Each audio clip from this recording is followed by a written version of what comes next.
Bonsoir à tous, bienvenue sur le plateau Equinox Soir, votre décryptage quotidien de l'actualité de lundi à vendredi, entre 19h et 21h. Le 7 juin prochain, cela fera exactement 3 ans, jour pour jour, que le Conseil supérieur de la magistrature ne se sera pas réuni. Une incompréhensible absence qui n'est pas sans conséquences fâcheuses. Des membres du Conseil supérieur de la magistrature décédés jusqu'ici pas remplacés, des chefs de cour décédés pas remplacés, affectation et nomination des magistrats du siège dans les fonctions judiciaires suspendues, l'intégration dans la magistrature de 3 cuvées d'auditeurs de justice sortis de l'École nationale d'administration et de magistrature en attente. Depuis bientôt 15 ans, la périodicité des réunions du Conseil supérieur de la magistrature, autrefois annuelle, n'obéit plus à aucune logique. Résultat des courses, les magistrats assistent impuissants au gel de leur carrière. D'après notre confrère Kalara, le décès le 7 mai dernier du président de la Cour d'appel de l'Extrême Nord est ce qui met en évidence le blocage de la magistrature. Effectif réduit des juges du fait de la non-tenue du Conseil supérieur de la magistrature. Madame, Monsieur, tout à l'heure à 20h, c'est la grande édition du vendredi qui vous sera présentée par Nadine Yambou. Tout de suite après, ce sera le débrief du journal et tout de suite, le fait du jour.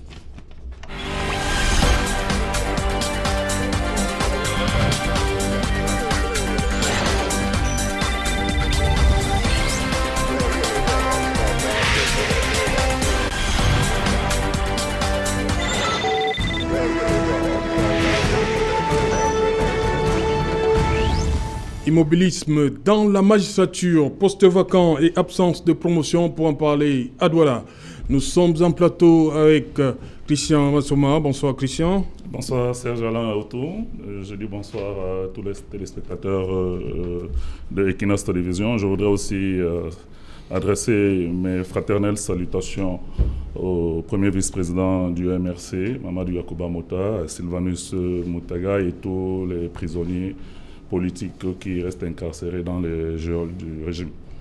Voilà, bonsoir à vous, maître Bomo Christian Timban. Bonsoir Serge Alain. Bonsoir à tous les co-panélistes. Je voudrais déjà commencer par rendre hommage à un parent que beaucoup de magistrats ou alors toute la magistrature, le monde judiciaire connaissait, et qui est parti, qui nous a quittés, et qui est le magistrat Jean Foumanaka. Il a été pendant de longues années secrétaire du Conseil supérieur de la magistrature. Justement. Je voudrais aussi saluer particulièrement ici tous les forumistes, mes amis du forum Le Cameroun, c'est le Cameroun, le plus grand forum camerounais, c'est pas de la publicité. Et enfin, saluer tous les Camerounais. Ok.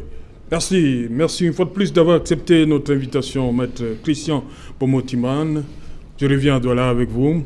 Bonsoir, maître Joseph-Claude Biliga. Bonsoir. Je voudrais dire bonsoir à tous vos milliers de téléspectateurs, aux humoristes comment on appelle ça, de votre forum soir, où il y a énormément de débats. Je passe mon temps à les suivre. Je voudrais dire bonsoir aux techniciens, bonsoir à mon co-panéliste, et également à mon confrère Tiban, que je connais très bien, avec qui j'ai d'entretien de bonnes relations, qui est en France. Ok. Je reste donc avec vous, maître Biliga. 3 ans sans tenir le Conseil supérieur de la magistrature suprême. Est-ce que c'est compréhensible? Comment vous l'expliquez? Sauf erreur de ma part, il n'y a pas, dans les tests, je peux me tromper, hein, vous savez, un délai qui est prévu. Il y a une périodicité qui est prévue pour la tenue du Conseil supérieur de la magistrature. Il est vrai que chaque année, vous l'avez évoqué tout à l'heure, il y a une cuvée de ce qu'on appelle auditeurs de justice, qui sont en fait les élèves magistrats, qui sortent et qui doivent normalement, avant d'aller exercer leur fonction, avant de prêter serment, être intégrés à travers le Conseil supérieur de la magistrature. Et naturellement, tant qu'ils ne sont pas intégrés de manière officielle, ça pose problème. Ça pose problème beaucoup, tout simplement parce qu'en réalité, ils ne vont pas exercer. Mais il faut noter que, vous avez dit, même s'il y a 3 QV, les 3 QV ne sortiront pas au même moment, ne seront pas intégrés au même moment. C'est-à-dire que même s'ils prêtent seulement le même jour, ceux qui ont fini leur formation il y a cela 2 ans seront intégrés à la date à laquelle devait être, je veux dire, à la fin de la formation de l'année judiciaire ou du civil qui correspond à leur sortie. Donc, s'ils sont 3 QV, chaque QV sort donc avec sa promotion. Ce que les jeunes, ce qu'on peut trouver comme problème pour les jeunes, c'est qu'en fait, ils ne commencent pas à exercer très tôt. Maintenant, pour le reste, il faut noter quand même qu'en réalité, le Conseil supérieur de la magistrature au Cameroun, pour le moment encore, ça peut évoluer, est présidé par le président de la République. Donc le président de la République, c'est son calendrier, son emploi du temps qui permet que ce genre de rencontre puisse avoir lieu. Et lorsqu'il ne peut pas le faire, lorsque le calendrier ne le permet pas, le Conseil supérieur de la magistrature ne siège pas. Ok. Maître Christian Beaumont, pour vous, qu'est-ce qui coince depuis 3 ans? Pourquoi on n'arrive toujours pas à se réunir au niveau du Conseil supérieur de la magistrature? Qu'est-ce qui coince selon vous? Ce qui coince, c'est tout simplement le dysfonctionnement de la République. C'est une méprise totale de ce que représente le pouvoir judiciaire au Cameroun. Quand on voit que dans un pays qui se dit une république, le président de la République n'a pas tenu compte de la vie de ce pouvoir. Vous savez, dans un pays ou dans une république, quand un pouvoir ne fonctionne pas, il y a 3 pouvoirs. Il y a le pouvoir judiciaire, le pouvoir exécutif et le pouvoir législatif. Quand un de ces pouvoirs ne fonctionne pas, la République est bloquée. Donc tout à l'heure, j'ai suivi mon confrère Jean-Claude Biliga, qui essaie de relativiser la tenue des conseils supérieurs de la magistrature. Non, c'est très très grave. C'est comme si dans un pays, l'Assemblée ne statuait pas, l'Assemblée ne siégeait pas. C'est quelque chose qu'il ne faut pas accepter. Et il faut le dire, il faut le dénoncer. Le président de la République, qui est dans ses fonctions de président du Conseil supérieur de la magistrature, doit assumer cette fonction, si vous le permettez. Parce que cette fonction est vitale pour la République. Vous connaissez le fameux principe ou la fameuse théorie du pouvoir qui doit arrêter le pouvoir. Absolument. Quand, dans un pays, il n'y a que l'exécutif, chaque jour vous apprenez, il y a des décrets de nomination des membres, des personnes qui font de la mise en administration publique, il y a des députés qui siègent, mais quand on parle de la justice, rien n'est fait. Ça veut dire tout simplement que la République est bloquée. La République est bloquée et tous les Camerounais le constatent. La justice, qui devrait être l'arbitre de notre société, ne fonctionne pas. Et à cause de quoi? À cause d'un exécutif qui n'a pas pris en compte la mesure du rôle de toute structure institutionnelle de l'État. Il faut que le président de la République et ceux qui travaillent avec lui, ses conseillers, sachent bien que s'il n'y a pas de justice dans un État, cet État est défaillant. Ok.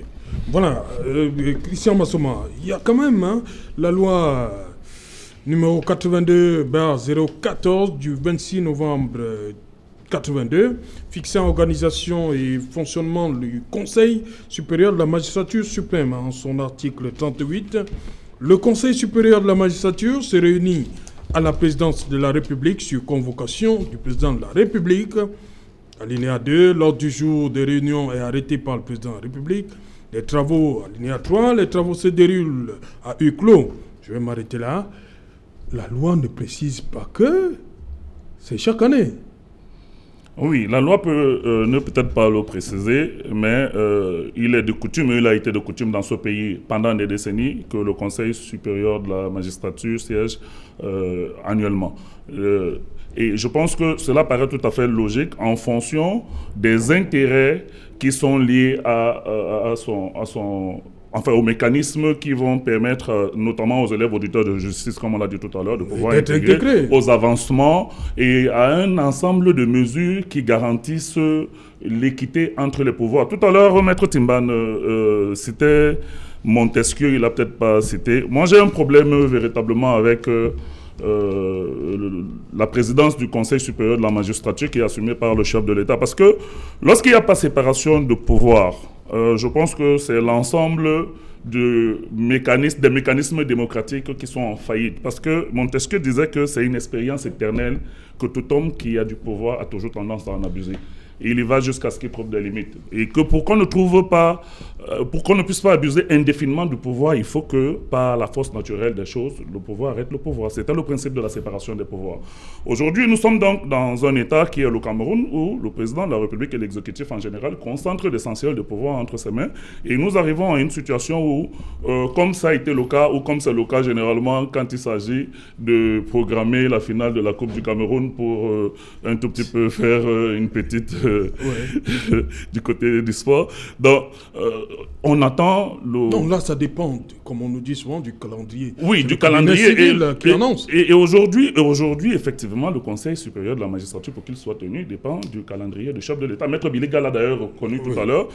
Si le président de la République, en tant que président de ce Conseil, ne décide pas de le convoquer, il ne va jamais siéger. Entre-temps, tous les blocages institutionnels que cela entraîne posent problème pour la bonne marche de nos institutions, notamment d'une institution comme l'institution judiciaire, qui est un des piliers des fondements démocratiques. Et pour moi, c'est incompréhensible. C'est incompréhensible que dans un État sérieux, qu'on passe 3 ans sans que le Conseil puisse siéger. Il ne faut pas simplement avancer les magistrats, il ne faut pas seulement intégrer les élèves auditeurs, il faut sanctionner les magistrats véreux. Le Conseil statue sur un ensemble d'éléments qui rentrent dans son ordre du jour en rapport avec la bonne marche des institutions judiciaires. Alors, comment on peut expliquer que dans un pays normal et sérieux, nous passions 3 années sans que ce Conseil ne siège ?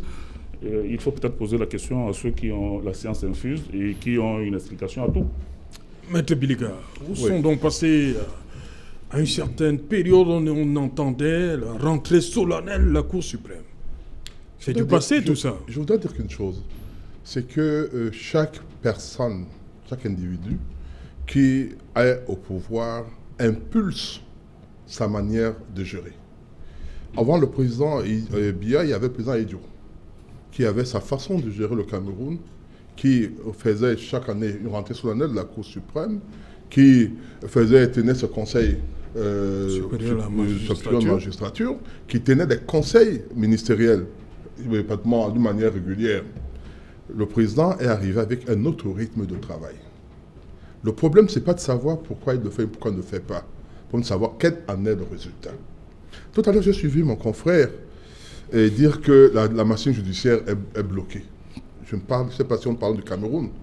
Il faut qu'on dise une chose, le Conseil supérieur de magistrature, ce n'est pas celui qui fait marcher la justice ou pas. Il a un certain nombre de rôles. Son rôle essentiel est de donner des avis. Je dis bien des avis. Ce Conseil supérieur de magistrature au Cameroun, même celui de la France, donne des avis.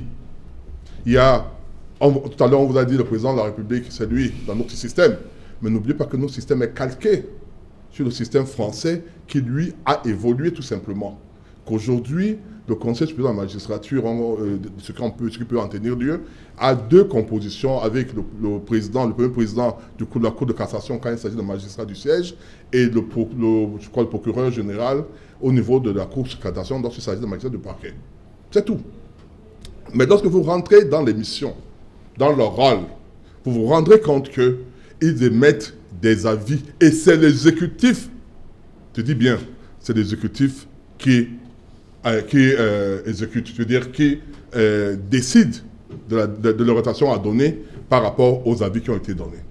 Et là, je réponds un peu à mon copanéliste. Oui, Montesquieu nous a parlé de la séparation de pouvoir. Mais selon les systèmes politiques, cette séparation de pouvoir n'est pas toujours étanche. Je donne un exemple simple.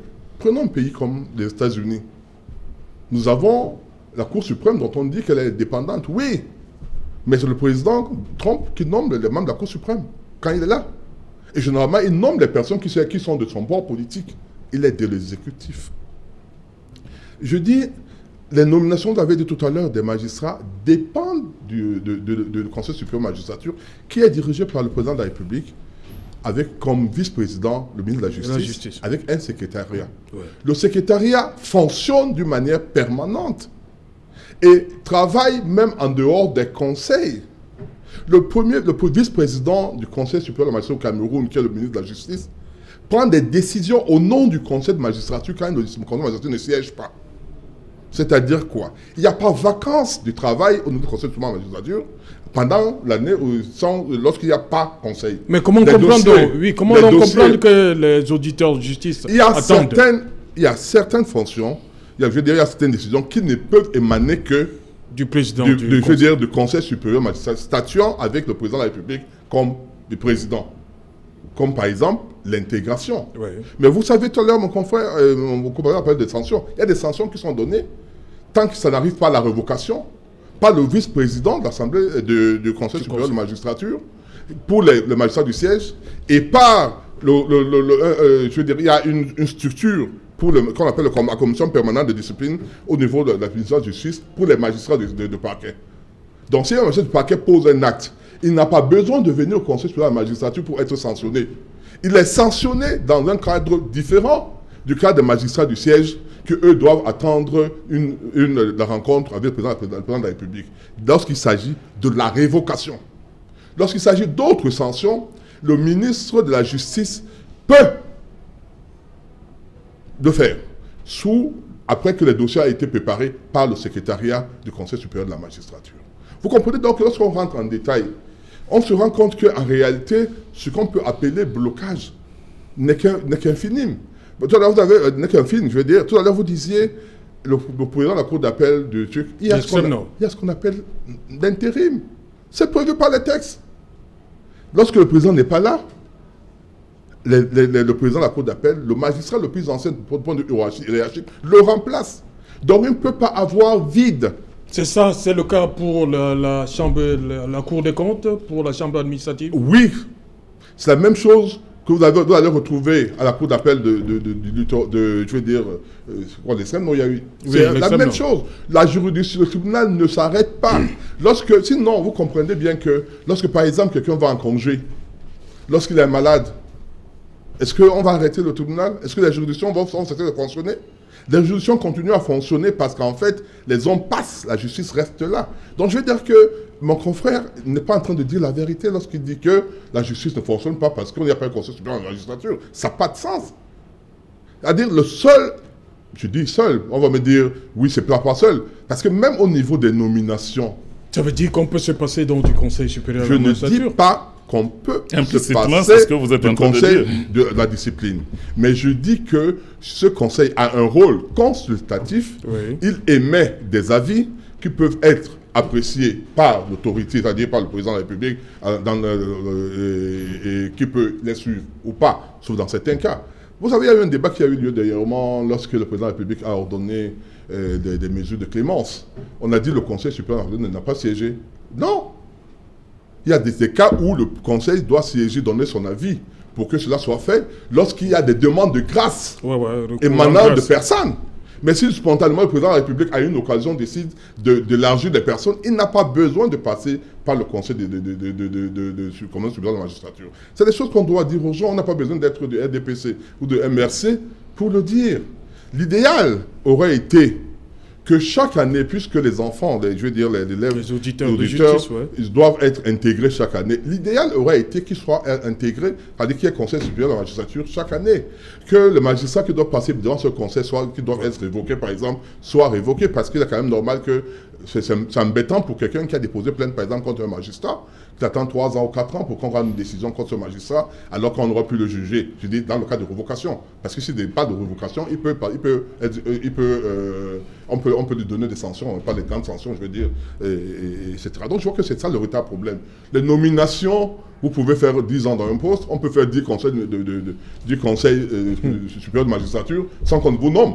Donc vraiment, ça c'est discrétionnaire et ça n'a rien à voir avec véritablement conseil discrétionnaire. Des avancements, que vous soyez là ou pas, après au bout de 3 ans, lorsque le moment arrive, on tient compte de votre avancement, on tient compte du moment où ça devait avoir lieu. Ça devait avoir lieu parce que, par exemple, il a dit qu'après 4 ans, vous devez avoir un grade. Oui. Si au bout de 4 ans, vous n'avez pas eu un grade, dans les 3 ans qui arrivent, après le conseil, par exemple, si ça fait 3 ans, on va tenir compte de votre grade il y a 3 ans, au jour où vous deviez l'avoir, pas le jour où, un peu comme les magistrats, les jeunes magistrats qu'on intègre. Donc, en fait, le préjudice, je ne dis pas qu'il n'est pas grand, je ne dis pas qu'il n'est pas fort, mais je dis qu'il ne faut pas non plus dire dramatiser, voilà.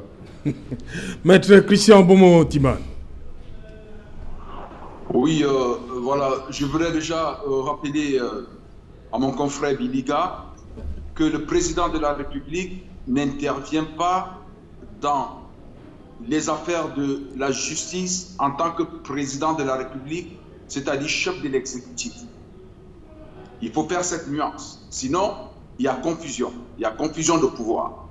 Le président de la République intervient dans les affaires de la justice en tant que président du Conseil supérieur de la magistrature. C'est comme quand il intervient dans les affaires de l'armée, on dit qu'il est chef, je crois, suprême des armées. Donc il a beaucoup de casquettes. Le président de la République ne peut donc pas agir dans le domaine de la justice sans avis du Conseil supérieur de la magistrature.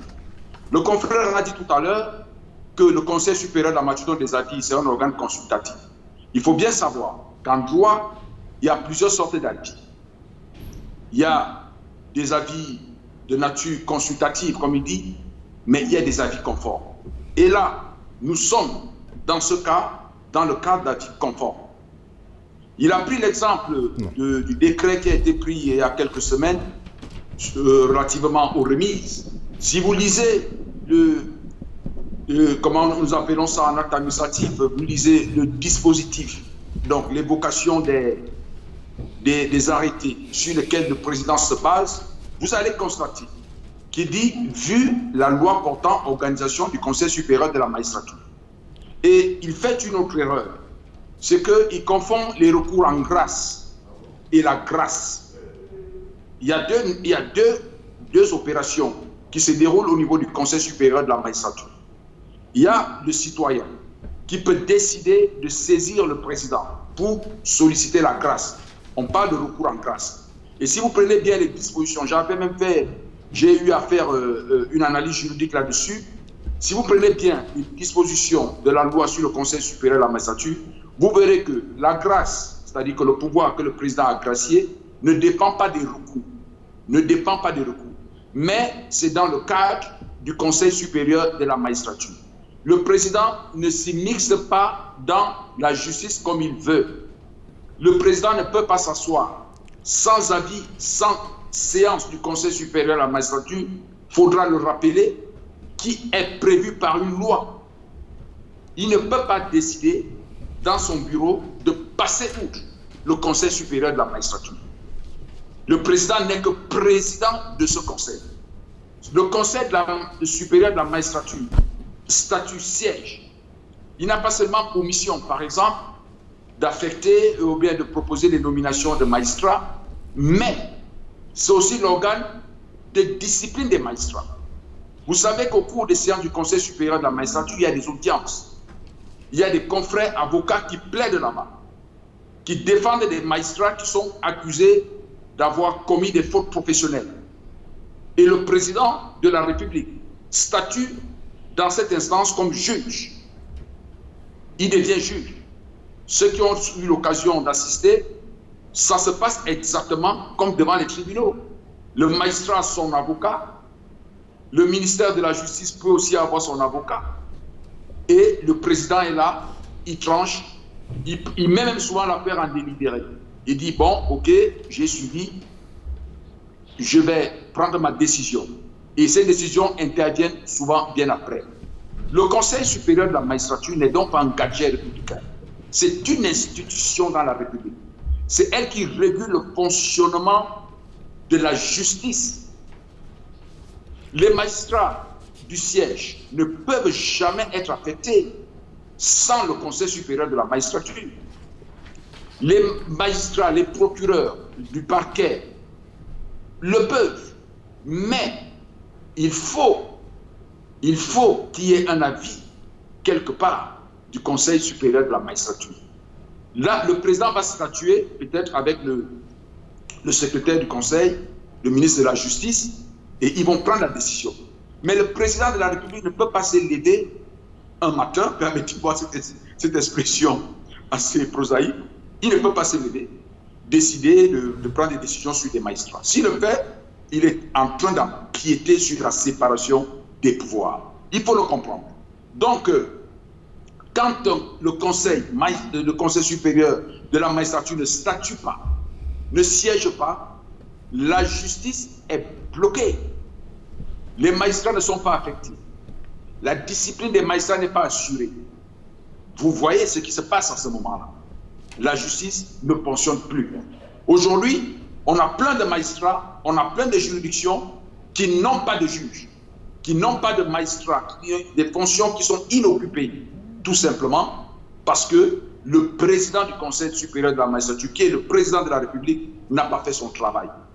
Okay. Et s'il ne fait pas ce travail, voyez-vous, Serge Alonso, c'est tout simplement que le président de la République, dans un pouvoir assez dur, dans un pouvoir qui n'aime pas la décentralisation, il n'aime pas l'indépendance de cette justice. Il a fallu des années pour qu'on ait un pouvoir judiciaire au Cameroun. On a toujours eu une autorité judiciaire. En fait, le président de la République, l'exécutif, a peur de ce pouvoir, qui a trop de pouvoir. Vous voyez ce qui se passe dans des pays comme la France. Les présidents de la République, les ministres ont peur des magistrats. Parce que dans une société, si les magistrats ne font pas leur travail, le pays là ne va pas fonctionner. On arrive donc à avoir un pays totalement en dérive sur le plan des libertés. Les libertés sont confisquées. Ce sont les commissaires, les gendarmes, c'est les services secrets, la DGRE, la DST, qui fait la loi au Cameroun. Or, c'est le travail des magistrats. Pourquoi? Parce que le pouvoir exécutif, le président de la République, volontairement, a affaibli ce pouvoir. Et si aujourd'hui nous avons des problèmes au Cameroun, c'est parce que la justice ne joue pas son rôle. Si vous me permettez de prendre encore, de faire allusion à ce pays qui est la France. La France, ce n'est pas que les Européens, les Français sont plus courtois, sont des personnes de bonne moralité, plus que les Camerounais ou les Africains. C'est parce qu'il y a des lois. C'est parce que la justice est présente. Au Cameroun, la justice n'est pas présente. Les magistrats sont intimidés sur le plan institutionnel. La preuve, aujourd'hui, ne peuvent pas être affectés. D'autres sont sortis. Ils attendent la décision du président de la République. Ils attendent que le président de la République décide un matin de convoquer le Conseil supérieur de la magistrature. Or, ça ne devrait pas se faire. Le Conseil supérieur de la magistrature en France, quand il statue, il donne, il émet effectivement des avis, mais c'est des avis conformes. Et le président de la République, il reçoit un paragraphe, il signe tout simplement. Il appose sa signature. Il n'a pas à revenir, il n'a pas à analyser le fond. Il ne décide pas. Souvenez-vous, il y a eu une année ici en France, relativement au procureur général de la Cour d'appel de Paris, Madame Taubira, qui était ministre de la Justice garde des Sceaux, a fait convoquer ce magistrat dans son bureau pour lui dire, bon voilà, nous voulons vous affecter. Vous savez qu'ici, en France, pour affecter un magistrat, vous demandez son avis. Et ça garantit son indépendance. On parle donc de l'inamovibilité des juges. Au Cameroun, le magistrat n'est pas à sa place parce que le pouvoir exécutif ne le veut pas. Ok. Voilà, Christian Massouma, revenons un peu à ces postes vacants. On sait qu'en décembre 2018, le président de la Cour des comptes est décédé. En août 2019, c'est le président de la Chambre administrative. Mais depuis là, le premier président de la Cour suprême a décidé de mettre à ces places-là des intérimaires. Pour Maître Biliga, ce n'est pas un problème. Mais qu'est-ce qui empêche que ces personnes-là soient remplacées, normalement? Est-ce que ça n'impacte pas sur la justice?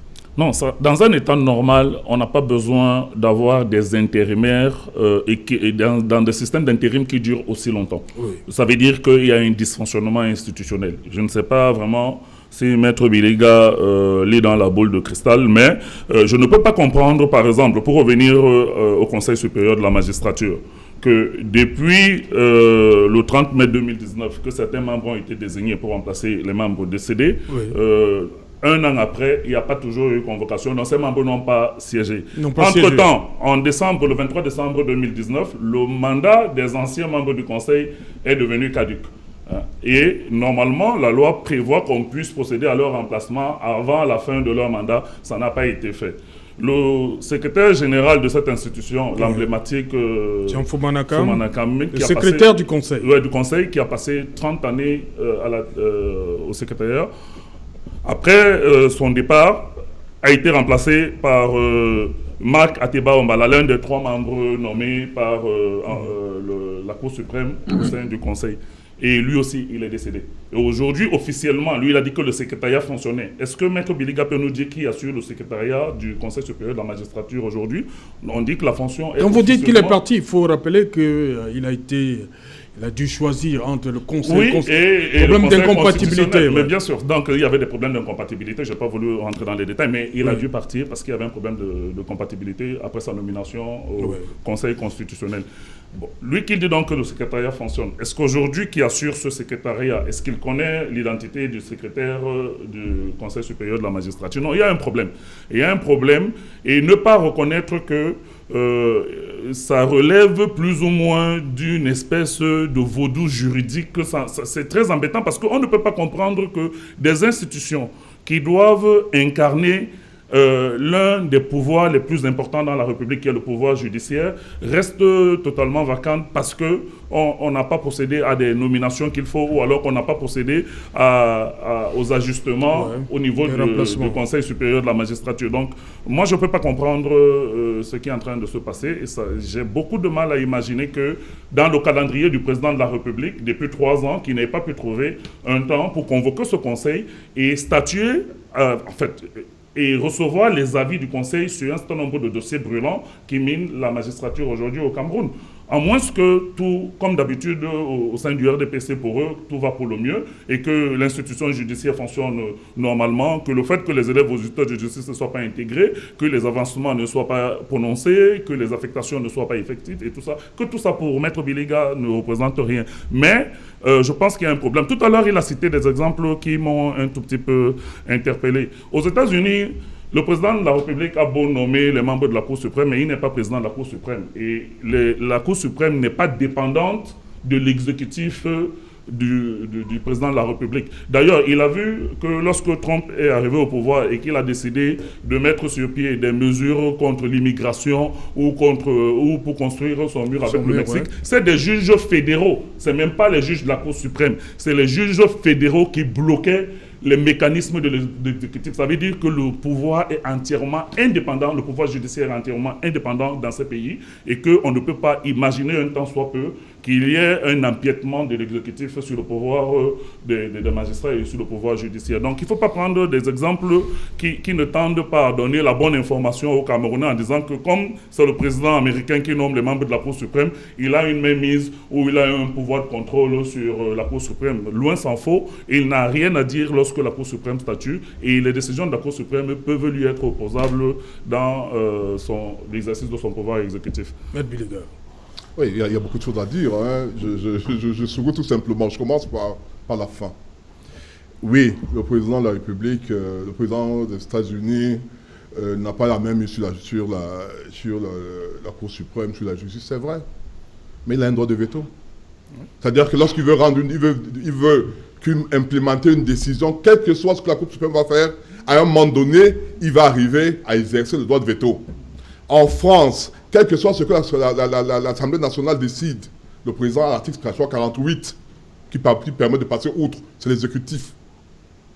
Vous parlez des choses, moi je dis, je souviens toujours, pour vous le Cameroun c'est l'enfer. Non, personne. Mais lorsque cela se fait ailleurs, est-ce que l'Assemblée nationale peut refuser de voter une décision et elle implémente, et je dis de voter une loi et le président de l'Assemblée, le président ou l'exécutif, le Premier ministre l'implémente? Oui.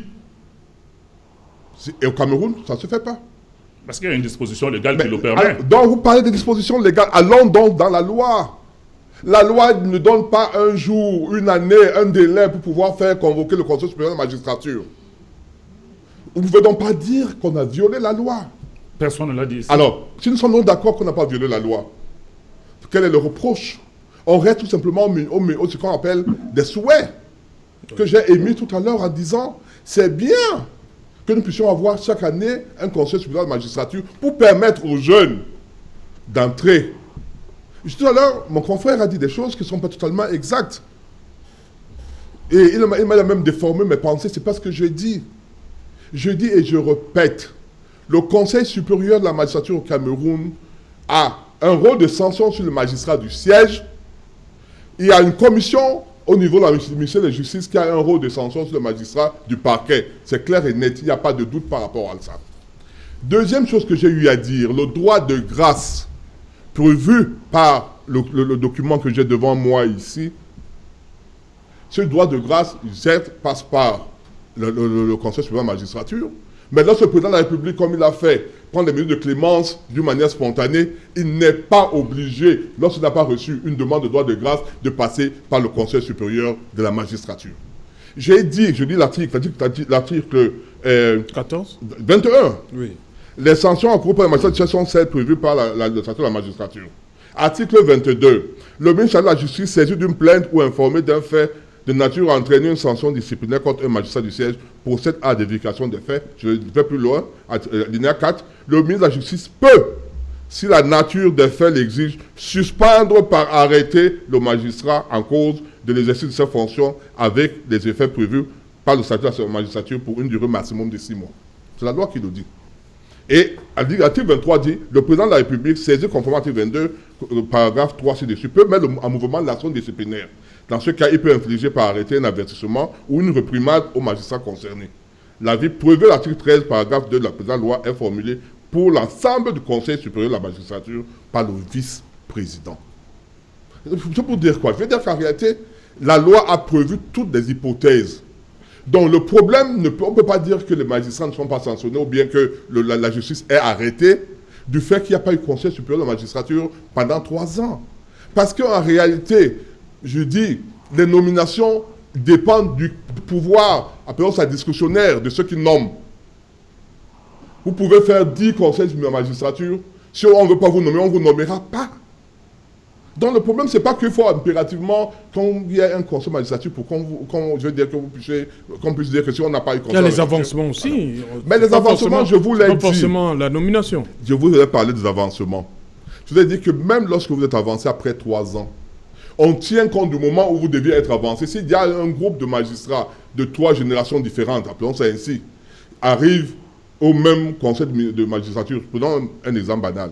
Il y a un conseil de magistrature, par exemple, en décembre, au mois de décembre. Par exemple, on va tenir compte de ceux qui ont atteint le top, ou bien qui devaient être avancés il y a cela 3 ans. On va dire qu'au moment où leur avancement prend effet à partir de décembre 2017 et non décembre 2020. Ceux qui devaient le faire en 2018 vont le faire de 2017. On va tenir compte. Donc, en fait, ils vont pratiquement, entre guillemets, rattraper ce qu'ils auraient perdu, le retard qu'ils auraient accusé. Ils n'ont pas forcément du retard. Mais comme la loi dit qu'on doit passer par le Conseil supérieur de la magistrature pour qu'ils puissent avoir cet avancement, on attend le Conseil qui doit donner son avis. Le président de la République, et là je suis d'accord avec mon confrère également, le président de la République, en réalité, sur ce point, confrère, effectivement, nous sommes d'accord, reçoit les avis émis par le secrétariat du Conseil supérieur de la magistrature. Qui est le secrétaire actuel du Conseil supérieur de la magistrature, Maître Billy? Le secrétariat, c'est une structure. Oui, qui assure, on a cité les 2 précédents. Je vous pose une question simple. Après Jean Foumanakam et après Charles Makateba, on va la paix à son âme de regretter mémoire, qui aujourd'hui, qui avait assuré l'intérim après Foumanakam, qui assure le secrétariat? Je vous pose une question. Oui. Je vous pose une question. Si le secrétariat est fermé? C'est pas ce que j'ai dit, je pose l'action. Oui, mon Dieu. Vous me laissez parler. Allez-y. Oui, allez-y. Alors je dis, le secrétariat n'est pas fermé. C'est pas en attendant qu'on désigne celui qui est le secrétaire, disons par intérim officiel, il y a une personne au niveau de la hiérarchie qui joue ce rôle. Ça peut être une désignation interne dont on n'a pas besoin de publier les informations. Okay. Et vous le savez, dans des bureaux, moi dans mon cabinet, quand je suis professeur qui me remplace, dans mon cabinet, c'est organisé de telle sorte que quand je suis absent, il y a un maître Bidiga qui est dans le cabinet, qui confère dire quelqu'un qui joue le rôle de maître Bidiga dans le cabinet. Je n'ai pas besoin de le publier partout. Il y a ce qu'on appelle les délégations de pouvoir parfois, les délégations de signature. C'est des notions qui permettent que l'État continue à exister, que l'État ne s'interrompt pas après la mort d'une personne. Même si c'est le président Biya qui meurt demain, l'État ne va pas s'arrêter, vous le savez très bien. Il va continuer à l'instant où il meurt, il y a à l'instant net, il y aura quelqu'un d'autre qui va assumer la marche du pays. C'est ça donc qui existe. Donc ne me demandez pas de vous donner le nom du secrétaire par intérim du Conseil supérieur de magistrature. Je n'ai jamais cherché à le savoir. Pour moi, il y a une continuité des services en attendant qu'officiellement on désigne quelqu'un. Donc on peut se passer, à vous entendre, on peut se passer de la tenue du Conseil supérieur de la magistrature. Parce que peut-être que les Camerounais peuvent imaginer que compte tenu du bon fonctionnement des institutions, selon vous, c'est-à-dire que ce conseil soit là ou pas, les affaires de la justice marchent quand même. Donc, on n'a pas besoin, pendant 3 ans, de tenir un conseil supérieur de la magistrature dans une république normale. Or, vous avez reconnu tout à l'heure que pendant des années, et on parle aussi en droit des us et coutumes, on a toujours tenu, même si on dit que la loi n'a pas prévu effectivement la périodicité, mais on a toujours tenu annuellement un conseil supérieur de la magistrature pour permettre à ce que l'ensemble des problématiques liées à la justice que nous sommes en train d'évoquer ici soit évacué. Absolument. Or, depuis 3 ans, un phénomène bizarre qui fait en sorte qu'il ne soit pas tenu, et vous ne voulez pas que nous nous interrogions légitimement sur le fait qu'il ne soit pas en train d'être tenu, parce que selon vous, il y a des intérimaires, il y a un secrétariat qui continue à faire son travail, il y a un certain nombre de mécanismes qui permettent ça. Pour moi, ça me pose un problème. M. Biliga, ça me pose un problème parce que vraiment la République doit être conforme avec un certain nombre de normes et de régulations. C'est-à-dire, il va de soi que même si c'est le président qui convoque ce conseil, par rapport aux enjeux liés à la tenue de ce conseil, qui concernent généralement la vie des magistrats, leurs avancements et l'ensemble des problématiques que nous avons évoquées ici, que ce conseil se tienne dans une périodicité qui est connue et qui permet d'apporter des solutions aux problèmes que rencontre la justice camerounaise et d'apporter peut-être des sanctions là où il faut les apporter. Maintenant, vouloir atténuer cela avec, effectivement, comment on dit, votre expertise juridique en la matière, je pense que ça peut peut-être passer, mais les Camerounais ont beaucoup de mal à savoir que les institutions de la République, notamment le Conseil supérieur de la magistrature, puissent avoir des petites défaillances au niveau de son fonctionnement du fait de la non-tenue de ce Conseil. Voilà. Peut-être que mon confrère revienne, je voudrais rappeler. Oui, rapidement, on va prendre Maître Beaumont. Oui, tout à l'heure, parlant des sanctions de magistrats. J'ai tenu à indiquer, je le redis pour une deuxième fois, il y a une partie de magistrats qui peut passer par le Conseil supérieur de la magistrature pour être sanctionné. Il y a d'autres qui ne passent pas par le Conseil magistrature pour être sanctionné. Donc il faut d'abord que cela soit noté. Je voudrais quand même dire, oui, je m'arrête là pour le moment. Voilà, Maître Beaumont, avec ou sans Conseil supérieur de la magistrature, pas de blocage pour la magistrature? Non, en fait, monsieur Tsejarlo, tout. Mon confrère, Maître Biliga, je sais que il sait bien, parce que c'est un brillant, c'est un éminent, c'est un maître. Maître Biliga nous a formés, il nous a accueillis dans la profession, il sait bien que ce qu'il dit ne se justifie pas. Mais comme il a une casquette là de militant du RDPC, c'est de bonne guerre. Il a de la peine à se départir de sa casquette de militant et de praticien, de brillantissime avocat, d'un expert du droit et des procédures. Quand il dit, par exemple, que le président de la République n'est pas obligé de convoquer un conseil supérieur de la magistrature dans un certain délai parce que la loi ne le prévoit pas. Mais c'est très grave. Ça veut donc dire que, comme la loi ne le prévoit pas, le président de la République peut donc décider de ne jamais convoquer un conseil supérieur de la magistrature. Mais là, je vais le renvoyer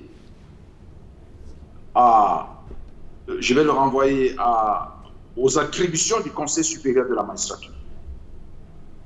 le Conseil supérieur de la magistrature est organisé par une loi. Et la loi lui donne des fonctions, parmi lesquelles étudier, examiner les dossiers de nomination, d'avancement des magistrats. Le Conseil supérieur de la magistrature est aussi l'organe disciplinaire des magistrats, qu'il soit du siège ou qu'il soit du parquet. Parce que tout à l'heure, là, on a eu comme l'impression que si le ministre de la Justice suspend un magistrat, ça veut dire que le pouvoir disciplinaire s'arrête à ce niveau-là. Non. Le pouvoir disciplinaire des magistrats du parquet, qui sont d'abord des magistrats, dépend aussi du Conseil supérieur de la magistrature.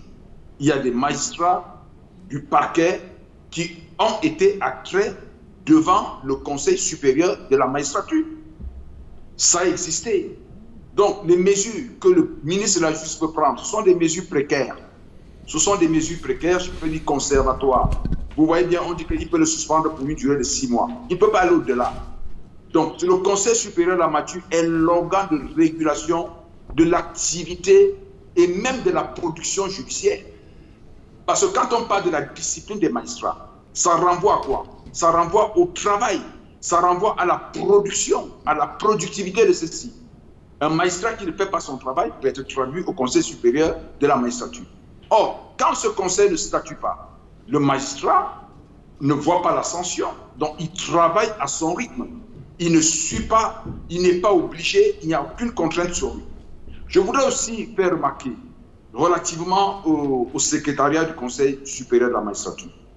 Le secrétariat du Conseil supérieur de la magistrature a juste des fonctions de préparation des dossiers qui seront soumis au Conseil. Donc, le secrétaire du Conseil supérieur de la magistrature, en lui-même, n'a pas de pouvoir autonome. Il prépare juste les dossiers. Donc, il tient ce qu'on appelle le secrétariat. Il fait des rapports, il prépare les dossiers, et quand il les prépare, il va au ministère de la Justice, il travaille avec le ministère de la Justice, il travaille avec la commission de discipline des magistrats du parquet au niveau du ministère de la Justice, et quand tous les dossiers sont prêts, il vient avec les dossiers prêts, il les soumet, il les remet au Conseil supérieur de la magistrature qui va statuer. En ce moment, le poste de secrétaire du Conseil supérieur de la magistrature est vacant. Donc, il n'y a personne, je dis bien, il n'y a personne pour préparer ces dossiers. Parce qu'il n'y a pas, je n'ai pas souvenance qu'il y ait un secrétaire adjoint du Conseil supérieur de la magistrature. Il y a un secrétaire du Conseil supérieur de la magistrature qui doit faire un certain travail. Et quand il n'est pas là, la machine est grippée, la machine est bloquée. Et il y a une conséquence directe sur le fonctionnement de la justice. Parce que la justice, c'est le magistrat. Quand le magistrat n'est pas en capacité de travailler, d'exercer sa mission conformément aux lois et constitutions de la République, il y a un déséquilibre institutionnel qui entraîne quoi? Un dysfonctionnement de l'État. Parce que l'équilibre des pouvoirs maintient l'État, permet à l'État de bien fonctionner. Quand il y a un pouvoir qui ne fonctionne pas bien, qu'est-ce qu'on va voir? On va voir un exécutif prépondérant qui va commencer à exercer les pouvoirs de justice. Quel Camerounais ne sait pas que pour arrêter une personne dans le cadre de l'opération Épervier ou dans d'autres procédures, on dit ça vient de la présidence. Ça ne devrait pas venir de la présidence. Tout simplement parce que le pouvoir exécutif au Cameroun a réussi à détruire, à déstructurer le pouvoir judiciaire. C'est de ça qu'il s'agit. C'est de ça qu'il s'agit. Comme je l'indiquais, le président de la République, le chef de l'exécutif, n'aime pas voir ce pouvoir si fort. Voilà l'enjeu. C'est pour ça que nous appelons l'esprit et la responsabilité républicaine à considérer que la constitution camerounaise prévoit un pouvoir judiciaire, un pouvoir exécutif et un pouvoir législatif. Il faut que le pouvoir judiciaire fonctionne normalement pour que nous ayons un pays qui marche bien. Voilà. Maître Biliga, des magistrats qui décèdent, qui ne sont pas remplacés, des jeunes auditeurs de justice qui frappent à la porte. Franchement, est-ce que, comme disait Maître Timan Bomo, il n'y a pas un réel souci? Mais au départ, tout à l'heure, je l'ai dit. Je l'ai dit que, effectivement, le souhait de tout le monde est que chaque année, même comme la loi ne l'a pas prévu, qu'il y ait un conseil supérieur de magistrature, entre autres, pour permettre aux jeunes de pouvoir entrer en fonction. Je l'ai dit dès l'entame de cette truc. La seule chose que je dis, c'est que lorsqu'on regarde les fonctions du conseil supérieur de magistrature, lorsqu'on regarde le fonctionnement de la justice, il ne faut pas dire que parce que le conseil supérieur de magistrature n'a pas siégé, la justice est arrêtée. C'est ce que j'ai dit. Et je le maintiens. Alors, tout à l'heure, mon confrère a voulu créer un débat inutile à mon sens. J'ai ici devant moi le statut de la magistrature, le décret, où il est indiqué à l'article 52 la composition du conseil de discipline pour les magistrats du parquet. Le président est le président de la Cour suprême. Le vice-président est le procureur de la Cour suprême. À partir de 52, vous pouvez lire le statut de confrère, vous vous rendez bien compte que les magistrats du parquet sont jugés à part, sauf si je me trompe, sauf si la loi, je me suis trompé de loi, et les magistrats du siège et sont jugés par devant le Conseil supérieur de la magistrature. C'est ce que je voulais dire. Voilà. Maître Christian Massouma. Donc, pour le Conseil supérieur de la magistrature, qu'il siège ou pas, la justice ne s'arrête pas. Si une institution a été prévue dans la République, c'est pour qu'elle soit fonctionnelle. Oui. Et Maître Bilega a beau faire les développements et argumenter comme il essaie de très bien le faire. Tant que ce conseil ne siège pas, je pense qu'il y a un dysfonctionnement qui ne permet pas que la sérénité des affaires de la justice soit garantie. Et il faut absolument que le conseil soit tenu. Il faut que les institutions qui aujourd'hui sont restées vacantes du fait du décès de leur voilà, qu'on puisse produire ou alors qu'on puisse procéder au remplacement et qu'on puisse aux nominations nécessaires pour qu'il y ait une certaine clarté, une certaine lisibilité de la vie de ces institutions. Et ne pas reconnaître que ça pose problème et que ça fait désordre, pour moi, c'est juste rentrer dans une logique politicienne qui n'est pas une logique purement juridique et qu'une logique de bon sens même, parce que ce n'est pas du juridisme que nous faisons ici. Nous voulons aussi prouver que dans la République, les institutions doivent fonctionner normalement. Voilà. Et c'est ça, c'est pas le cas pour le Conseil supérieur en ce moment. Voilà, madame, monsieur, c'est l'heure du journal. Dans un instant, Nadine Yambou, elle est déjà là, vous la voyez à l'écran. Bonsoir Nadine, au menu ce soir. Bonsoir Serge Alain Autou, bonsoir également à vos invités. Ce soir au journal de 20h, nous verrons comment la crise sanitaire, la pandémie du coronavirus qui impacte sérieusement les festivités marquant la fête du Ramadan 2020. Les manifestations populaires de la grande prière notamment ont été annulées. Les responsables religieux déconseillent fermement à leurs fidèles toutes les prières dans les domiciles ainsi que les visites familiales comme à l'accoutumée. Il faut également signaler que cependant qu'à l'extrême nord, précisément à Maroua, des voix sont élevées pour contester cette décision des leaders religieux d'interdire les prières dans les mosquées. Et en plus de cette crise sanitaire qui perturbe la fin du jeûne du mois de Ramadan, à Bamenda, dans la région du nord-ouest, les fidèles musulmans redoutent cette attaque des séparatistes anglophones qui sèment la terreur depuis quelques jours dans cette localité.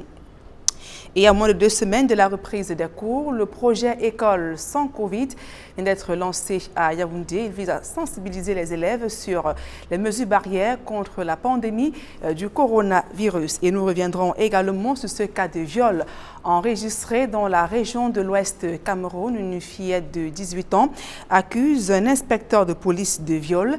La famille vient donc de porter plainte pour exiger que justice soit faite. Voilà, merci Nadine Yambou. Madame, Monsieur, c'est donc l'essentiel du 20h de Nadine Yambou à découvrir dans un instant. Quant à nous, on vous retrouve après le 20h pour Equinox Soir, deuxième partie. Nous serons toujours en compagnie de Maître Bomo Christian depuis Paris. Sur ce plateau, Maître Joseph-Claude Biliga et Christian Massouma.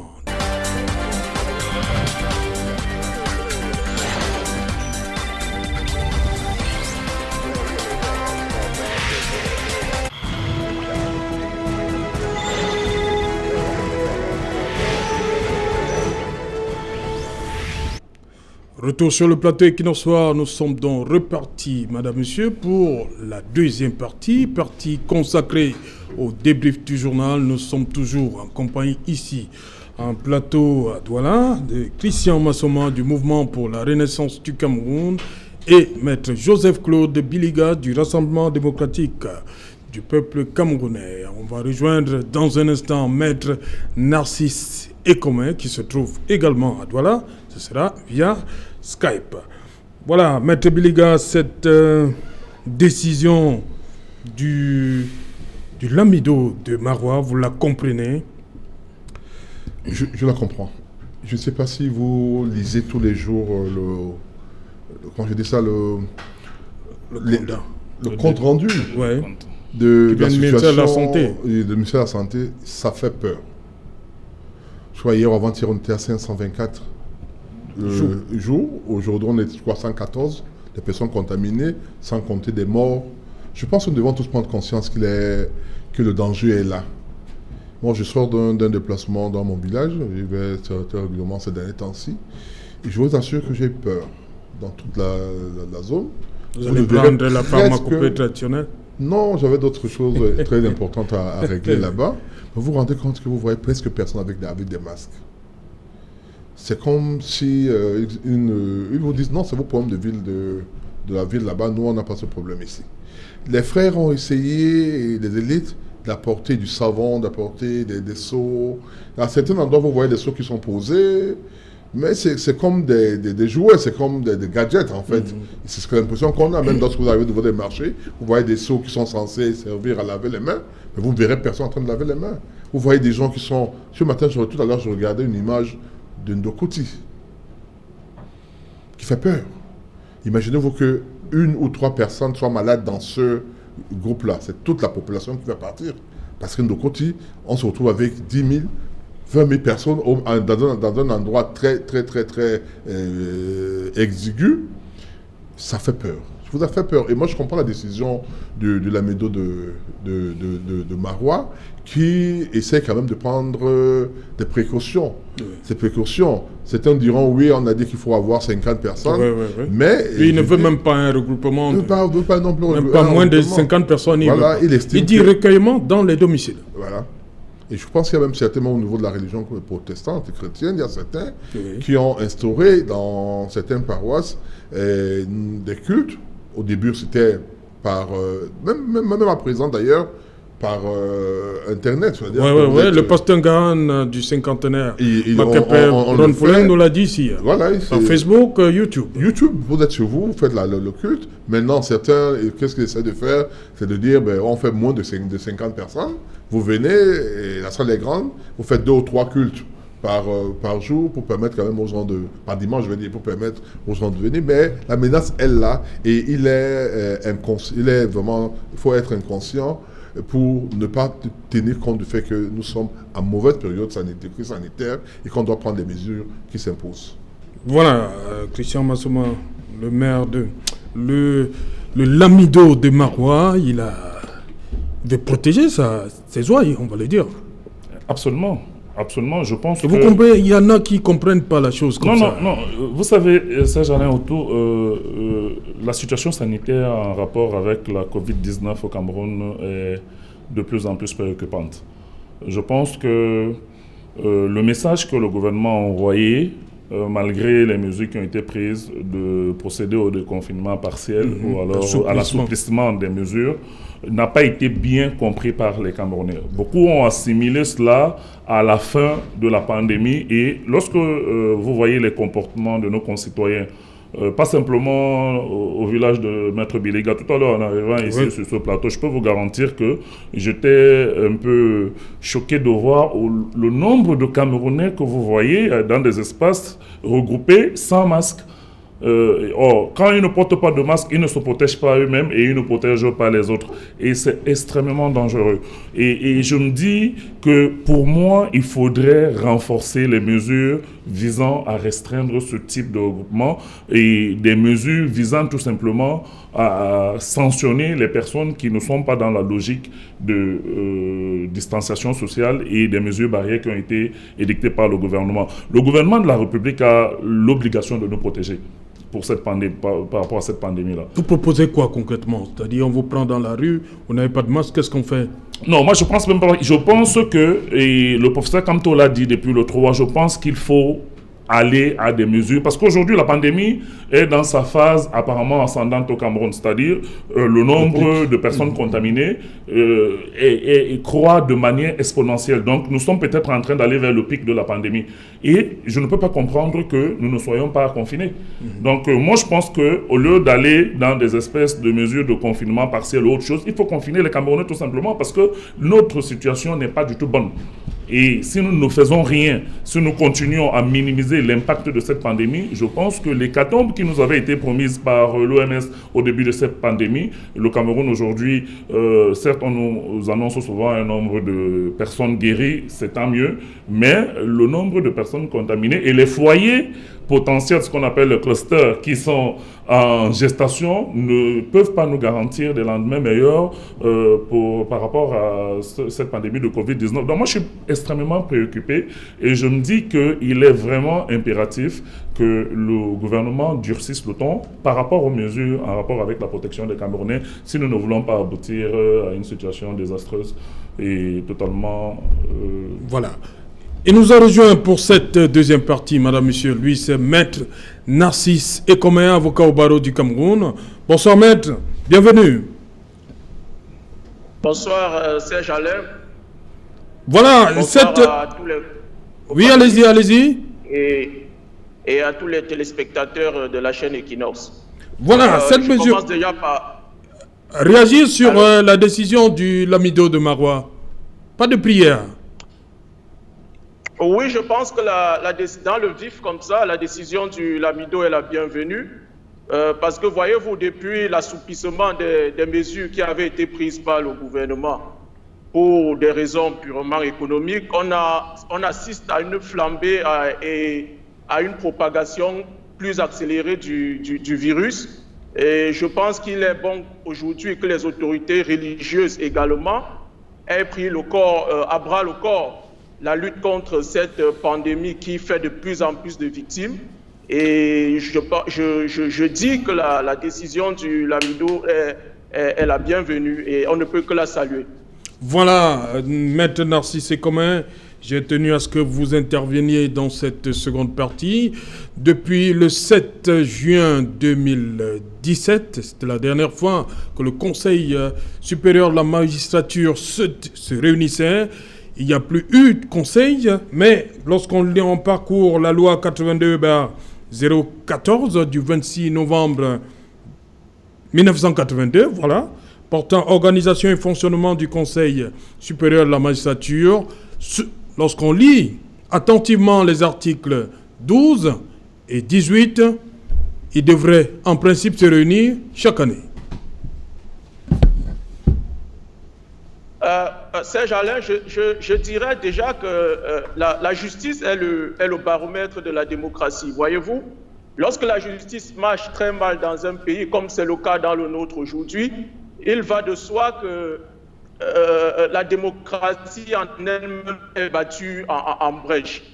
Revenant à votre préoccupation et à la question qui m'est posée, c'est-à-dire celle relative à la tenue régulière du Conseil de la magistrature ou la tenue annuelle, je voudrais d'entrée de jeu dire qu'à mon sens, le Conseil supérieur de la magistrature doit se tenir annuellement.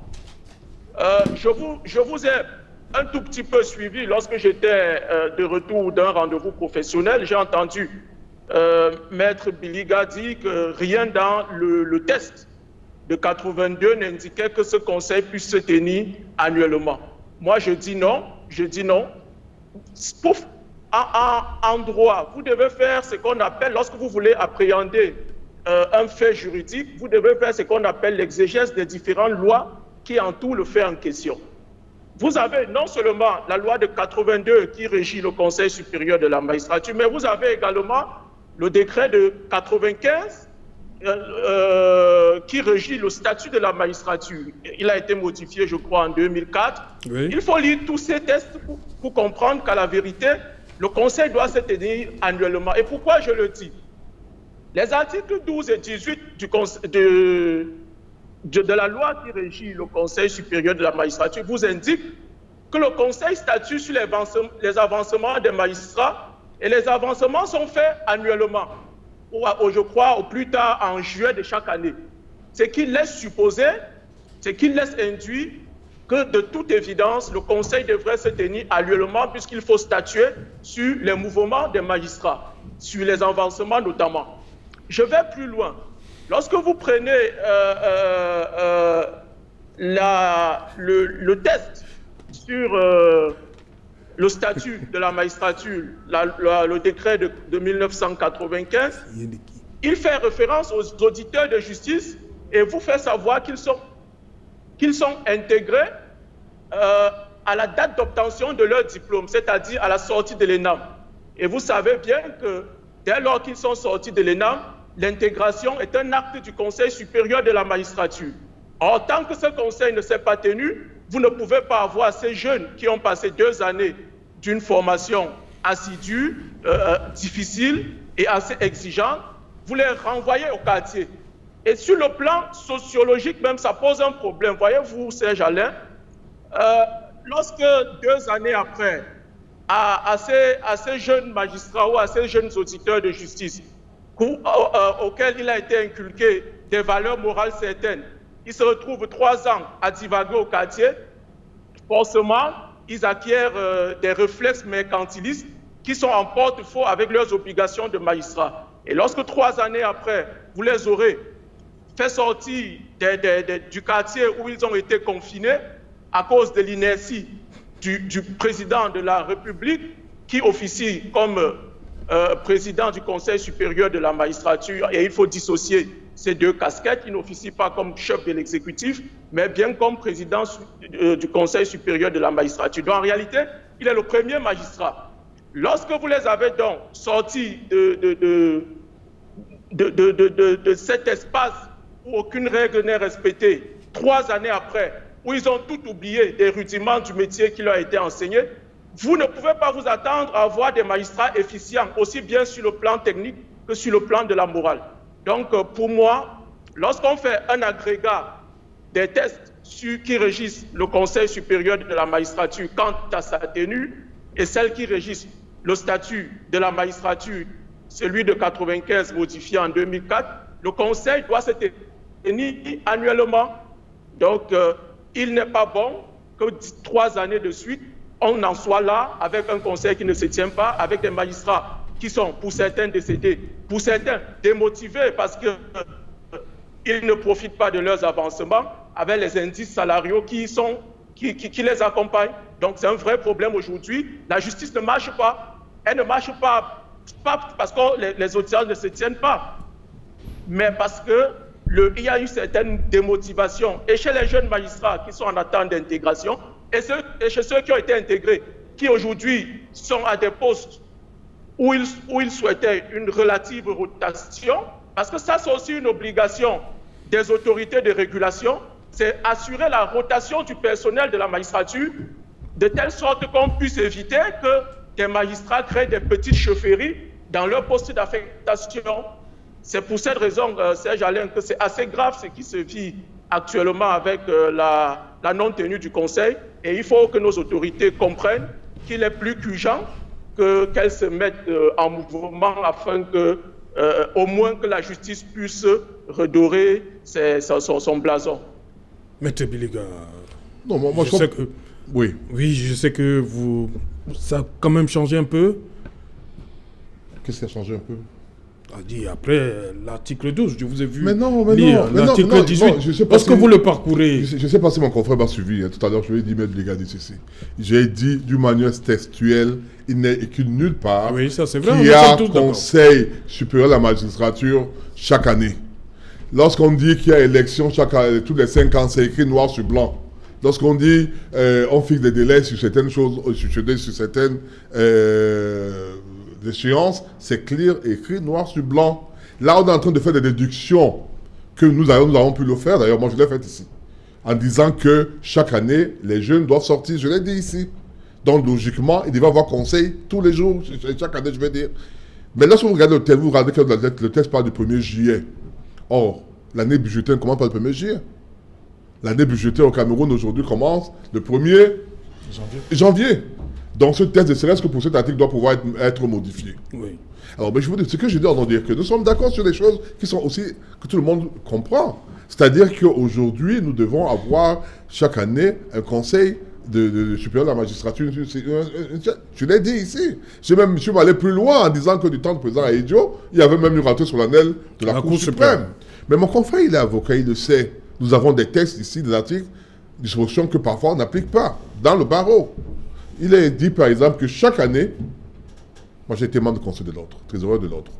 Chaque année, nous devons offrir au ministre de la Justice une fête, en période une réception.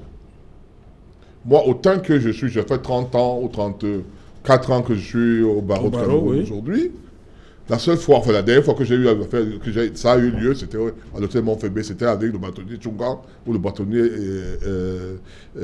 Besson? Non, pas Besson, même avant, bien avant. Tchungang, je crois, je peux me tromper. Parce que les barreaux estiment que c'est pas... On ne va pas sortir 10 ou 20 millions pour aller recevoir le ministre, je ne sais pas quoi, chaque année, à faire une fête à l'heure du ministre. C'est-à-dire qu'à un moment donné, on peut avoir des lois, mais qu'on ne soit pas forcément obligé d'appliquer. C'est pas vous comprenez, c'est ce que je voudrais comprendre. C'est-à-dire que certaines circonstances peuvent amener qu'on ne puisse pas appliquer la loi. Aujourd'hui, ce qu'on fait, par exemple, au barreau, c'est qu'on fait ce qu'on appelle la rentrée solennelle du barreau. Pendant des années, elle n'a jamais eu lieu. Depuis les 2 derniers bâtonniers, il y a une rentrée solennelle du barreau de Cameroun, qui est plus importante parce qu'il y a des séminaires, il y a des conférences, il y a des gens qui viennent de l'extérieur, etc. Je veux dire quoi? Ce que je suis en train de vouloir, je n'explique rien du tout. Je ne dis pas que la situation des 3 ans est normale. Mais je dis ce que nous devions faire en réalité. Au lieu de commencer à faire des études, des tests en comparant sur tel ou tel autre, plaidons pour qu'il y ait une modification de la loi, parce que la loi est dynamique, elle doit pouvoir changer. Par exemple, cette disposition qui dit que c'est le 1er juillet, c'est pas au mois de juillet qu'il y a la rentrée, qu'il y a l'année budgétaire, qu'on plaide tous pour que cela soit changé. Mais cela ne veut pas dire que les magistrats ne doivent pas travailler parce qu'ils attendent des nominations. Parce qu'il y a bien des gens qui fonctionnent, qui sont dans des fonctions, qui font 10 ans, 20 ans, qui ne doivent pas passer par le Conseil supérieur de la magistrature, qui ne doivent pas passer par qui attendent de leur patron ou de leur supérieur hiérarchique une nomination. Mais ils ne vont pas refuser de travailler parce que tant que la nomination n'est pas arrivée, ils ne vont pas le faire. Et donc, ce que moi je suis en train de dire, nous sommes vraiment tout à fait d'accord sur le principe. Le principe, c'est que 3 ans, c'est beaucoup. Il faut autant, mais il faut tenir compte également du fait que le président de la République, qui est le président du Conseil supérieur de la magistrature, je n'ai jamais dit qu'il intervient en tant que chef de l'exécutif. Je ne l'ai jamais dit. Mon confrère Bomola dit tout à l'heure, et mon confrère Kobé dit la même chose, je ne l'ai jamais dit. Je ne fais pas de confusion sur le rôle. Mais je dis, c'est lui qui convoque le Conseil supérieur de la magistrature. On peut bien imaginer, comme certains l'ont dit, s'agissant de football, que le président de la République peut ne pas être présent lors des finales de football pour ne pas bloquer la machine. On peut bien imaginer par exemple une réforme dans laquelle on dit qu'en absence du président du Conseil supérieur de la magistrature, le vice-président peut présider. C'est des idées qu'on émet pour pouvoir débloquer, parce que le programme, le calendrier du président de la République peut être tellement chargé qu'il n'est pas le temps, par exemple, d'accomplir toutes ces rencontres-là. Mais il peut bien, si la loi le permet, déléguer, permettre que ce soit son vice-président, le vice-président du Conseil supérieur de la magistrature, qui puisse présider cette rencontre. Surtout que, comme je l'ai dit, il a le vice-président qui est le ministre de la Justice, garde des Sceaux, a, dans le cadre du Conseil supérieur de la magistrature ou de la discipline des magistrats, un pouvoir assez important que j'ai eu à évoquer à la première partie de ce débat. Voilà, justement, Christian Massoma, cette absence, c'est-à-dire ces multiples postes vacants, ces jeunes auditeurs de justice qui ne sont pas intégrés jusqu'ici, est-ce que ça n'augmente pas la charge des magistrats qui sont en exercice? Oui, bien évidemment, parce que je ne pense pas que... Et ça a un impact sur le justiciable? Forcément, moi je ne pense pas que lorsque les élèves auditeurs de justice sortent de l'ENAM et qu'ils doivent être intégrés après que le Conseil supérieur de la magistrature ait siégé, je pense que c'est parce que le système de rotation au niveau de la magistrature permet d'intégrer un certain nombre de personnels judiciaires. Il y en a qui partent à la retraite. Voilà, il y en a qui partent, il y en a qui décèdent. Et ça permet donc d'avoir une certaine sérénité au niveau de la gestion des effectifs au niveau de la magistrature. Donc, je continue de penser que c'est tout à fait incompréhensible que nous fassions 3 années sans que le Conseil ne siège et qu'on ne procède à l'intégration de ces élèves auditeurs de justice. Tout à l'heure, Maître Comé disait que quand vous envoyez des élèves auditeurs de justice sortis de l'ENAM au quartier pendant 3 années, personne ne peut garantir que ce qui en sortira. Parce que vous savez, la motivation d'un élève auditeur lorsqu'il sort de l'école, l'intégration est un couronnement pour lui. Et je sais que c'est des personnels qui sont formés avec un certain nombre de principes. Et d'ailleurs, vous savez très bien que certains ils subissent même la formation militaire. Au moins, voilà, donc ils sortent avec un certain nombre de principes qu'ils doivent mettre en œuvre pour qu'ils puissent rendre la justice au nom du peuple camerounais. Maintenant, moi, je ne sais pas ce qu'on essaye même de prouver ici, parce que finalement, Maître Biliga est d'accord avec nous que c'est presque incompréhensible que nous fassions 3 années sans que ce conseil ne siège, sans que les nominations ne soient effectives au niveau des autres organes que vous avez cités tout à l'heure, sans que personne ne puisse nous expliquer pourquoi. Qu'est-ce qui bloque, qu'est-ce qui fait bloquer? Il a évoqué le calendrier du chef de l'État ou l'agenda du chef de l'État, mais le chef de l'État doit présider. C'est son rôle de présider. C'est son rôle de pouvoir être là et d'assumer les fonctions qui lui ont été confiées par le peuple camerounais. C'est le rôle du chef de l'État. Donc, quand il est absent pendant 3 ans au niveau de la convocation du Conseil, je ne sais pas comment vous voulez expliquer cela, mais il faut absolument qu'il prenne ses responsabilités et qu'il puisse assumer pleinement le rôle pour lequel il a été dépositaire à travers le mandat qui lui a été confié par les Camerounais. Il faut peut-être une chose. Oui. Il faut, dans le cas d'espèce, c'est parce que la loi dit que c'est lui qui doit le faire. N'oubliez pas que la Constitution donne au président de la République le pouvoir de nomination, le pouvoir de délégation. Absolument. C'est pour cette raison que certaines fonctions, ce Premier ministre qui les exerce sous délégation de secrétaire général de la présidente de la République. Donc, être président de la République ne veut pas dire faire tout. Et effectivement, si je me mettais à faire tout, on va dire c'est l'omniscient, l'omniprésent, et il est partout. C'est pour cette raison qu'il lui est permis de faire la délégation. Mais qui le fasse comme Maître Biliga, qui fasse cette délégation et que le Conseil siège. C'est pour cette raison que j'ai dit que pour moi, l'une des choses qu'on peut peut-être proposer aujourd'hui, c'est qu'on essaye de modifier la loi et que de cette loi, on permette par exemple qu'il y ait une possibilité de délégation de pouvoir, ou bien de faire comme la France a fait, c'est-à-dire en désignant, en choisissant le président du Conseil, le président de la Cour de cassation comme étant président du Conseil supérieur de la magistrature dans la chambre qui concerne des juges, c'est-à-dire les magistrats du siège, et le procureur, l'avocat général, pour ceux qui constituent le parquet. Le parquet. Voilà, je vais amener Maître Comé. Vous allez réagir sur cette sortie, cette contribution du préfet du docteur Louison Essomba, qui devait en principe participer à cette émission également. Il dit que le Conseil supérieur de la magistrature, par son dysfonctionnement, paralyse le fonctionnement du service public de la justice et de sa bonne administration. Maître Comé. Alain, le docteur Louison Essomba me rejoint. Oui, il me rejoint dans mon propos. Parce que je vous indiquais tout à l'heure que lorsque un sujet comme celui-ci est posé, je pense qu'il faut s'extirper des casquettes partisanes parce qu'il faut le régler. Je suis d'accord avec mon confrère Bilon qui dit qu'il faut reformer le Conseil supérieur de la magistrature. Ça, nous sommes tous d'accord parce que c'est une institution qui ne marche pas bien. Mais elle ne sera pas réformée parce que telle n'est pas la volonté de nos gouvernements actuels qui veulent maintenir le pouvoir judiciaire sous leur botte. Bien évidemment, en y passant les ordres qui leur contiennent et en obtenant des décisions qui leur plaisent. Maintenant, relativement au fonctionnement même du Conseil. La loi de 82 prévoit bien évidemment que du Conseil supérieur de la magistrature, il y a un vice-président qui est le ministre de la Justice. On n'a pas besoin d'un test particulier pour que le président puisse lui donner délégation afin qu'il préside le Conseil supérieur de la magistrature. Mais telle est la volonté, en tout cas, parce qu'on est dans une situation de pourrissement qui profite, il faut le dire, à l'exécutif, dans un cadre où les personnes qui sont habilitées à exercer le pouvoir politique ou exécutif ont le regard bienveillant quant au fonctionnement du pouvoir judiciaire.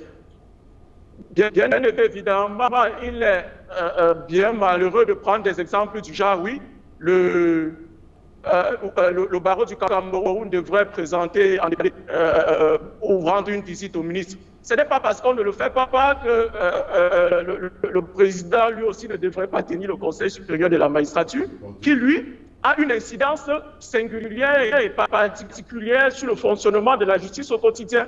Parce que comme je vous dis, vous avez le secrétaire général du Conseil supérieur qui avait été nommé, qui aujourd'hui est aidé. Vous n'avez pas de secrétaire général du Conseil supérieur de la magistrature. Vous avez des magistrats qui attendent d'être nommés, mais qui ne le sont pas. Vous avez des magistrats décédés dont le remplacement n'est pas pour à l'administration au quotidien de la justice. Nous sommes des praticiens et je pense que la sélection que vous avez faite aujourd'hui sur le plateau suffit à le démontrer. Il n'est donc pas bon que nous, qui vivons au quotidien, la démobilisation de la plupart de ces magistrats, des anciens comme des plus jeunes, parce qu'ils ont l'impression de stagner dans leur carrière, il n'est pas bon que nous venions à avoir un discours partisan alors même que les choses ne marchent pas. Revenons maintenant à la réforme de la magistrature que Maître Biliga a souhaité et dans ce sens-là, je le rejoins. Plus que le supérieur de la magistrature soit présidé par le premier président de la Cour suprême. Voilà, des petits soucis avec... Mais également, il faut également refonder la loi sur le... allô? Oui, allez-y, Maître Commun. Oui, il faut également revoir la loi qui gouverne la désignation du premier président de la Cour suprême, parce que, voyez-vous, il peut également être démis de ses fonctions, ou lorsqu'il atteint l'âge limite d'admission à la retraite, il peut ne pas profiter d'une prorogation. Ce qui est le contraire des États-Unis, où dès lors qu'il a été nommé, le président n'a plus aucune emprise sur lui, il ne peut pas le changer. Donc je dirais que les lois telles qu'elles sont aujourd'hui sont taillées pour que l'exécutif puisse continuer d'avoir la main mise sur le pouvoir judiciaire. Et lorsque dans un pays, vous avez un pouvoir judiciaire faible qui ne fonctionne pas, cela a des incidences également sur l'investissement direct étranger, parce que vous avez des investisseurs qui, de toute évidence, vont quitter le navire parce qu'ils n'ont pas confiance à la justice de leur pays. C'est de ça qu'il est question. Voilà, merci Maître Commun d'avoir été une fois de plus avec nous. On va terminer, on va sortir par là. Christian Massoma, votre mot, votre volonté, vous souhaitez que ce soit revu, tout ça? Non, que ce soit chaque année? Il faut que le Conseil siège chaque année. Et tout a été dit. Je pense que Maître Commun, à travers sa contribution, a dit que le fait même que le Conseil ne siège pas paralyse d'une certaine manière l'institution judiciaire dans son fonctionnement et ne garantit pas une certaine sérénité au niveau de ce corps. Et parce qu'il y a beaucoup d'attentes qui sont formulées légitimement par les magistrats et ces attentes ne sont pas remplies parce que le Conseil ne siège pas. Donc c'est pas trop demander au président de la République que de convoquer annuellement le Conseil supérieur de la magistrature, de le présider et de procéder à travers les avis du Conseil aux aménagements nécessaires qui permettent à la justice de pouvoir fonctionner sereinement, en respectant bien évidemment les principes de séparation du pouvoir, même si dans le cas du Cameroun en particulier, c'est des principes qui sont battus en brèche assez régulièrement par l'exécutif. Merci.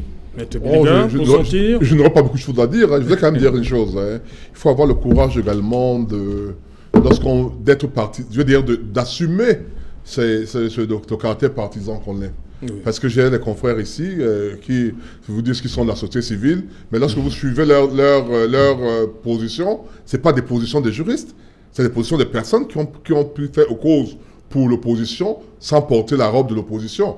Moi, je suis avocat, mais je suis de RDPC et j'assume le fait que je sois de RDPC. Donc mes positions, même lorsque je suis d'avocat, je dis quand même que je suis avocat. Mais il y a certains qui prennent des positions qui sont exactement les positions de l'opposition, mais qui vous disent non, eux ils sont de la société civile, ils ne font pas ceci.